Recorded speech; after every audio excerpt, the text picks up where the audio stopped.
பாஜக ஆளும் 22 மாநிலங்களில் இலவச மின்சாரம் தந்தால் டெல்லி தேர்தலில் அவருக்காக நான் பரப்புரை செய்வேன் என அரவிந்த் கெஜ்ரிவால் சவால் விடுத்திருக்கிறார். டெல்லியில் உள்ள சத்ரசல் மைதானத்தில் நடைபெற்ற கூட்டத்தில் ஆம் ஆத்மி கட்சி தலைவர் அரவிந்த் கெஜ்ரிவால் கலந்து கொண்டார். அப்போது பேசிய அவர், பாஜக ஆளும் 22 மாநிலங்களில் இலவச மின்சாரத்தை மோடியால் அளிக்க முடியுமா?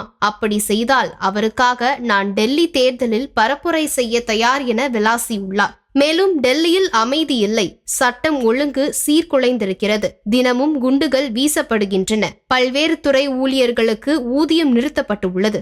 ஆகவே டெல்லிக்கு மாநில அந்தஸ்து தேவை, அதற்காக போராடுவோம். காஷ்மீர், ஹரியானாவில் வேலையில்லா திண்டாட்டம் காரணமாக மக்கள் பாதிக்கப்பட்டு உள்ளனர் என கெஜ்ரிவால் பேசியிருக்கிறார். சிறையில் தனக்கு இழைக்கப்பட்ட கொடுமைகள் குறித்து பேசிய அவர், சிறையில் எனது இன்சுலின் சப்ளை நிறுத்தப்பட்டது, என் சிறுநீரகம் செயலிழந்திருக்கலாம், நான் இறந்து போயிருக்கலாம் என்றார்.